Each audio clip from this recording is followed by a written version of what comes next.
এবারে জন্মদিনে বড়ি বেগমকে চমকে দেওয়ার একটা উপায় বার করেছি। উজির, বলো তো দেখি কি উপায়? নবাবের সাজিশের হদিশ পাওয়া আমার বুদ্ধিতে নামুমকিন। বেশক বহুত বড়িয়া কোনো মতলব আছে। এবারে বেগমের জন্মদিনে বিরাট একটা উৎসব করব। সারা দেশ থেকে মহান মহান অতিথিদের নিয়ে আসা হবে। দুনিয়ার সেরা সেরা খাবার, সেরা সেরা গাইয়ে, সেরা সেরা বাজিয়ে, সেরা সেরা নাচিয়ে রাতকে দিন করে দেবে এমন রোশনাই। রেস্টো নাই। কি বললে? বহুত বড়িয়া আপনার সোচ, লেকিন মাফ করবেন হুজুর, রাজকোষের অবস্থা খুবই খারাপ। উৎসব করার মতো তো রেস্টো নাই জাহাপানা। কোনো কথা শুনতে চাই না। আমি হলাম গিয়ে বাংলার নবাব। আমি আনন্দ হই হুল্লোড় করবো না তো কে আর করবে? একদম ঠিক জাহাপানা, কিন্তু কর বসিয়ে টাকা তোলো।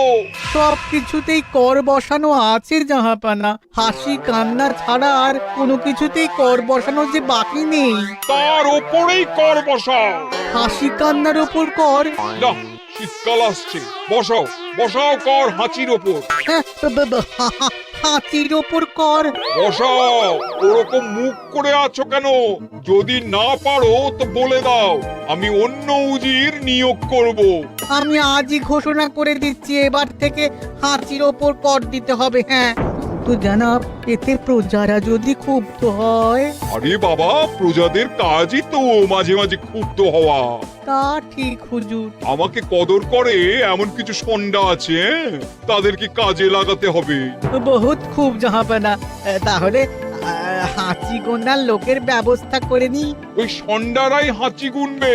ওদের স্বেচ্ছাসেবক হিসেবে নিয়োগ করো। বহুত খুব জাহাপানা। সব জায়গায় লোক পাঠাতে শুরু করো। তবে কৃষ্ণনগরে বেছে বেছে লোক পাঠাবে। আর মনে রেখো, ওখানে গোপাল আছে।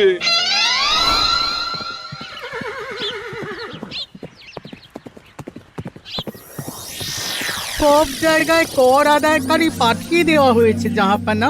আপনার কথা মতো তাদের বলে দেওয়া হয়েছে যে আদায় হওয়া করের 10% তাদের বেতন হিসেবে দেওয়া হবে। সুতরাং কর আদায়ে কোনো ঢিলেমি হবে না।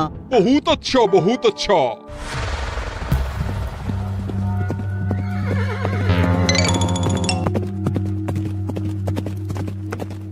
হ্যাঁ, তুমি ঠিক পড়েছো তো মন্ত্রী? হাঁচির উপরে কর? বলেন তো, আর একবার পড়ছি মহারাজ। আসলে এটা নবাবই মশকরা। আমাদের নবাব যে খুবই রসিক মানুষ তা তো আমরা দেখেছি। বারবার কৃষ্ণনগরের সঙ্গে রসিকতা করতে গিয়ে হাঁড়ি ফেটে রস একেবারে মাখামাখি হয়েছে, আর সারা গায়ে পিঁপড়ে ধরেছে। মশকরা নয়, একদম সত্যি কথা। হাঁচির উপরে কর বসানো হয়েছে, আর আমরা হলাম নবাবের খাস হাঁচি গোনার দল। আমরা এই কৃষ্ণনগরে থিতু হয়ে বসলাম বটে। এবারে হাঁচি গুনবো আর মোহর আদায় করব। গোপাল, তুমি কি বলো? সর্দার, তোমাদের এখানে আসা একেবারেই লোকসান হয়েছে। কেন মশাই? আচ্ছা, আপনি গোপাল? না না, আপনার কোনো কথাই শুনবো না। আমাদের বই বই করে বলে দেওয়া হয়েছে, গোপাল হইতে সাবধান। সর্দার, আমি তোমাকে সাবধান হতেই বলছিলাম। হাঁচি ধরতে গেলে তোমাদের খুব সতর্ক থাকতে হবে, কারণ এই কৃষ্ণনগরের বাসিন্দাদের শরীর স্বাস্থ্য এত ভালো যে এখানে কেউ হাঁচে না, কাশে না, ঢেকুর তোলে না, ইয়ে করে না।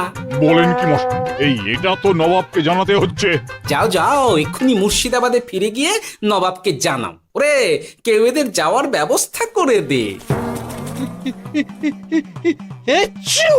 ওই তো হেঁচেছে। হাঁচি এক, পুরো এক মোহর। হাঁচি দুই, দুই মোহর। আরে, এটা তো হাঁচির বাচ্চা, এটা তো ধরলে চলবে না। কেন? হাঁচি হলেই তো হলো। কি করব সর্দার? লিখবো? দেখ, একবার গুনে যখন ফেলেছি পুরো ছাড়তে পারবো না। আধমোহর লেখ। এটা কাশি, কাশিতে কোনো করের কথা নেই। লেখ লেখ লেখ লেখ লেখ। হাঁচি তিন, পুরো এক মোহর। হাঁচি! হাঁচি 4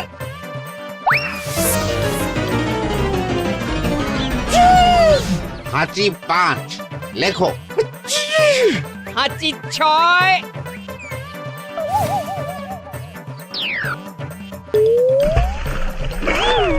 যা, যা কি রে, শুনেছিলাম কৃষ্ণনগরের মন্ত্রীটা মাথা মোটা, প্রমাণ হয়ে গেল।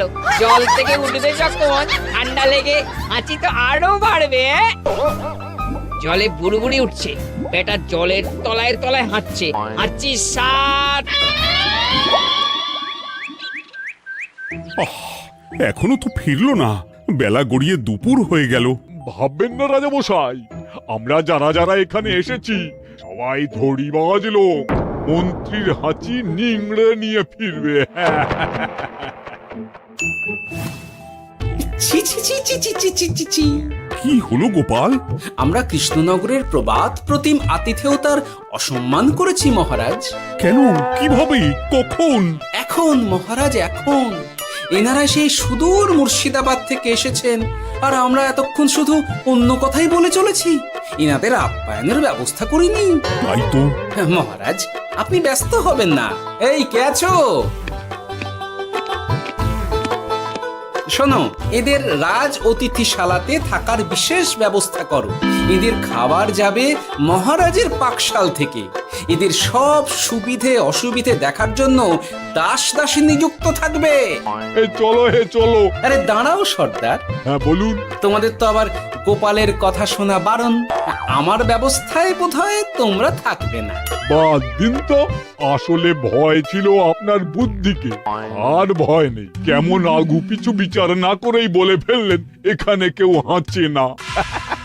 বুঝে গেছি, আসলে গোপাল হলো গল্প। চলো হে চলো, ও বড্ড খিদে পেয়েছে। প্রহরী, এই সর্দারের দলের বাকি লোকগুলো এলে এদেরকেও অতিথিশালায় নিয়ে যেও। হ্যাঁ, আচ্ছা। এ কি গোপাল, এই রক্তচোষাগুলোর জন্য তুমি রাজনিবাস আর রাজভোগের ব্যবস্থা করে দিলে? গোপাল কার পক্ষে মহারাজ? এতক্ষণ গোপালের সব কাজ তো কৃষ্ণনগরের বিপক্ষে গেল। বটেই তো, আমি মনে মনে গণনা করে দেখলাম গোপালের শুল যোগ শুরু হয়েছে। আগামী 1 যুগ ধরে গোপাল যেখানে থাকবে সেখানে রাহুর প্রকোপে দুঃখ দারিদ্র মহামারী একসঙ্গে এসে ধরা পড়বে। মহারাজ, গোপাল কখনো কৃষ্ণনগরের খারাপ ভাবেনি। সে যখন ওই রক্তচোষাদের রাজভোগে রাখার ব্যবস্থা করেছে, তখন বুঝতে হবে এর মধ্যে একটা ঘোরতর পেঁচ আছে। গোপালই তাহলে বলুক, কি পেঁচ? মহারাজ, মানুষ বিলাসের সুযোগ পেলে কাজ ভুলে বিলাসেই ডুবে থাকে। কত সম্রাট মহাসম্রাট বিলাসিতায় ডুবে কত সাম্রাজ্য মহাসাম্রাজ্য ভেঙে টুকরো করেছে। এরা তো নবাবের পাঠানো কিছু মূর্খ বালক মাত্র মহারাজ। এদের রাজভোগে ডুবিয়ে দিলে হাঁচির কথা কি এদের মনে থাকবে?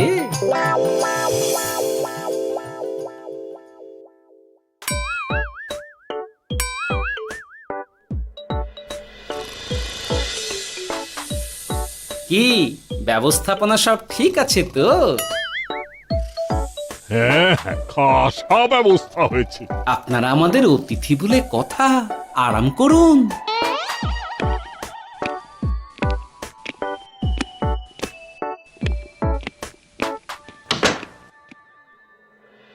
বিজ্ঞানী, তোমার এই দুমুখ আয়না আবিষ্কার তোমার জীবনের সেরা কাজ। একদিক দিয়ে আয়না, অন্য দিক দিয়ে কাঁচ। কেউ জানতেই পারবে না যে তার উপর নজর রাখা হচ্ছে। অনবদ্য অনবদ্য। মহারাজের জয় হোক। কিন্তু মহারাজ, এই কৃতিত্বের মূল ভাগীদার আমাদের মন্ত্রী। তাই নাকি? হ্যাঁ মহারাজ, মন্ত্রীর দুমুখ কাজকর্ম দেখেই দুমুখ আয়নার কথা আমার মাথায় আসে। মুখ সামলে কথা বলো বিজ্ঞানী। ওরা শুনতে পাচ্ছে। যা চেঁচালেন 20 ইঞ্চির দেওয়াল ভেদ করে ওদিকে চলে যাবে কথা। এই কে যেন কাকে মুখ সামলে কথা বলতে বললো? ওই ওই বাইরে কেউ বলেছে। এই তোমরা সবাই শোনো, অতিথিদের যেন আদর যত্নের ত্রুটি না হয়। আমি আজ যাই, কাল সকালে আসবো, কেমন? গোপালকে নিয়ে নবাব আর উজির যেমন ভয় দেখিয়ে দিয়েছিল, গোপাল কিন্তু সেরকম নয়। এই তোরা কি বলিস? না না না না না না, গোপাল একটু ওই হাবা গোবা আছে দাদা। দেখো দেখি কেমন বুক পেতে দিয়েছে, এবার ওদেরই বুকে বসে ওদেরই দাড়ি ওপরাবো। গোপালের জবাব নেই, ঠিক সামলে দিল। মহারাজ, এই প্যাঁচটা আমার মাথাতেই এসেছিল, কিন্তু ওই যে নাকে মাছি ঢুকে গিয়েই সব বরবাদ হয়ে গেল। মহারাজ, এই পরিকল্পনা যদি মন্ত্রীর মাথাতে আগে এসে থাকে, তাহলে এদের মন্ত্রী আমার চেয়ে ভালো করে সামলাতে পারবেন মহারাজ। বটেই তো, এই দায়িত্ব আমি নিলাম মহারাজ।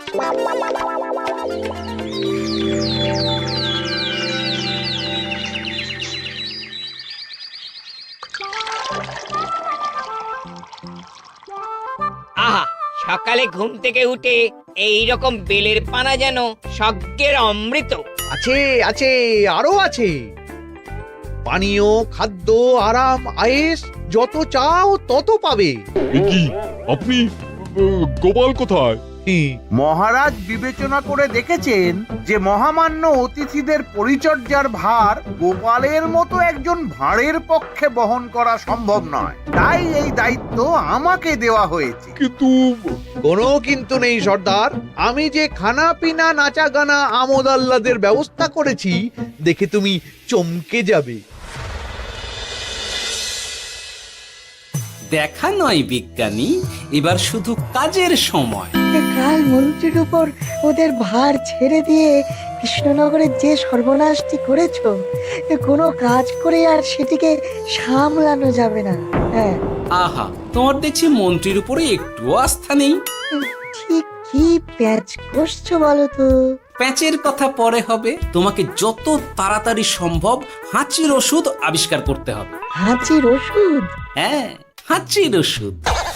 ওভাবে দেখছো কি বন্ধু, তোমাদের কাজের সব দায়িত্ব এখন আমার কাঁধে। তোমরা আমোদ করবে আর আমি কর আদায় করে তোমার হাতে এনে তুলে দেব। সর্দার, এর মধ্যে একটা চাল আছে মনে হচ্ছে। কি আর আমি বুঝিনি। এখন কি করবে? বিশ্বাস করে আদায় উসুলের ভার এর উপরে ছেড়ে দেবে? পাগল নাকি? মন্ত্রী মশাই, বলো বন্ধু। বলছিলাম আর দেরিতে কাজ কি?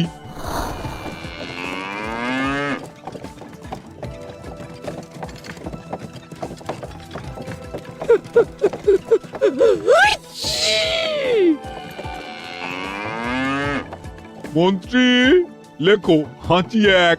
ওহে, তোমার নাম কি? মন্ত্রেশ্বর হুজুরি আগে। লিখুন মন্ত্রী মশাই, নাম লিখুন। ওহে মন্তেশ্বর, হাঁচি কর, এক মোহর ছাড়ো দেখিনি। হাঁচি দুই। আরে যাও, দৌড়ে গিয়ে দু মোহর আদায় করে আনো। ওরে, তোরা সব কৃষ্ণনগরের কোণে কোণে ছড়িয়ে পড় দেখি, একটা হাঁচিও যেন বাদ না পড়ে। হ্যাঁ,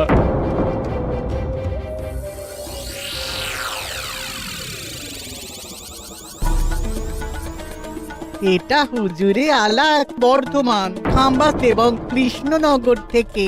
চমৎকার চমৎকার। তাহলে গোপাল কিছু করতে পারেনি, আমাদের যুব শক্তি কৃষ্ণনগরকে পুরো নিংড়ে নিয়ে আসছে। মহারাজ কৃষ্ণচন্দ্রের একটা আবেদন আছে জানাব। এই হাঁচি করের 30% যদি ওই রাজ্যকে দেওয়া যায়, তাহলে আদায় উসুল আরো ভালো হবে। ওরা বলেছে যে আপনি যদি 30% দেন, তাহলে কর আদায় একেবারে জান লড়িয়ে দেবে। মঞ্জুর মঞ্জুর। আর একটা আর্জি আছে হুজুর, কৃষ্ণচন্দ্র কদিন বাদে নবাবকে কৃষ্ণনগরে আমন্ত্রণ জানিয়েছে। কেন? কৃষ্ণনগরের নবাব এবং তার উন্নয়ন উপলক্ষে এক মহোৎসব হবে। সেই সঙ্গে শহরে থাকা ইংরেজদের কাছেও নবাবের সৈন্য বলের এবং নবাব ও কৃষ্ণনগরের মধ্যে পারস্পরিক ভ্রাতৃত্বের সম্পর্কের বার্তাও পৌঁছে দেয়া যাবে। নবাবের অধীনস্থ রাজারা নবাবের শত্রু, এই রকম একটা ধারণা থেকে ইংরেজরা ইদানিং বেপরোয়া হয়ে উঠেছে, তাতে লাগাম উঠবে। বহুত খুব, মঞ্জুর মঞ্জুর মঞ্জুর।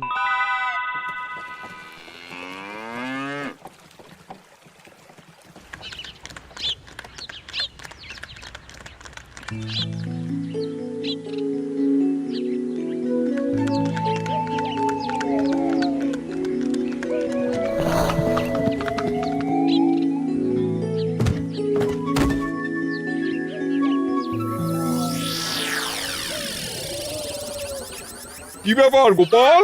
জাহাপনা, বলুন কি খিদমত করব? আমি যা বলবো তাই করবে। অবশ্যই জাহাপনা। क्या बात উজির, তুমি সাক্ষী, মহারাজ কৃষ্ণচন্দ্র আপনিও সাক্ষী। গোপাল আমাকে কথা দিয়েছে আমি যা চাইবো তাই করবে। গোপাল, তুমি আমার সঙ্গে মুর্শিদাবাদ যাবে। এখন থেকে আমার দরবারের বিদূষক হিসেবে থাকবে, কেমন? ওরে ওরে ওরে ওরে ওরে, তোরা বাজনা বাজা। এখন থেকে গোপাল আর কৃষ্ণনগরের নয়, গোপাল মুর্শিদাবাদের। চড়ছে বাজা।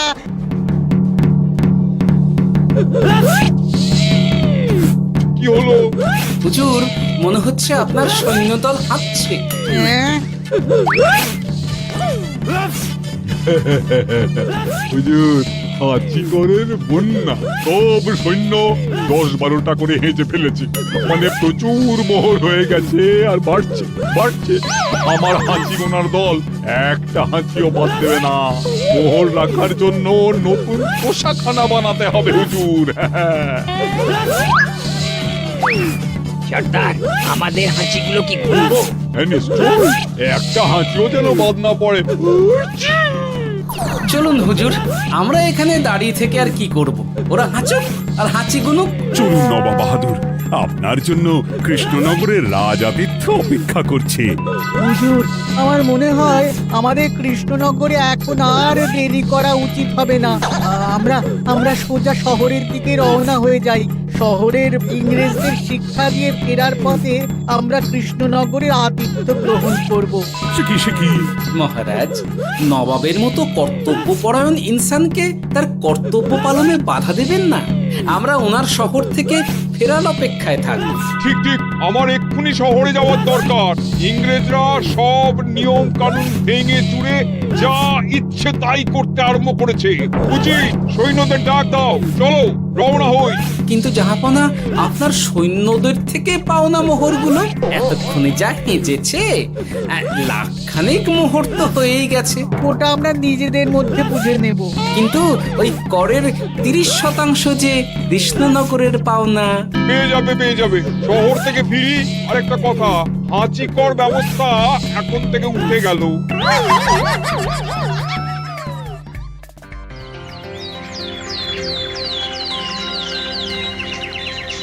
মহারাজ, কিভাবে গোপাল ভাঁড় মহাশয় নবাবের উন্মাদের মতো জারি করা ওই হাঁচিকর থেকে আমাদের সকলকে রক্ষা করেছেন তা আমরা সকলেই জানি। সমাজের তরফ থেকে তাই গোপালকে সামান্য উপহার।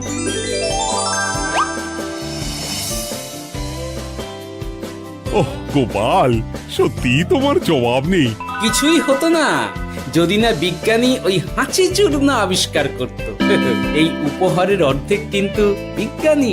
সবই তো বুঝলাম, নবাবকে সৈন্য সহ নিমন্ত্রণ থেকে সৈন্যদলকে হাঁচি চূর্ণ মাখানো চাঁদোয়ার তলায় ঢোকানো পর্যন্ত। কিন্তু চাঁদোয়া থেকে হাঁচি চূর্ণ ঝরে পড়লো কি করে, সেটাই তো বুঝলাম না। এটা তুমি বলো বিজ্ঞানী। শব্দে বাতাসে কম্পন তৈরি হয়।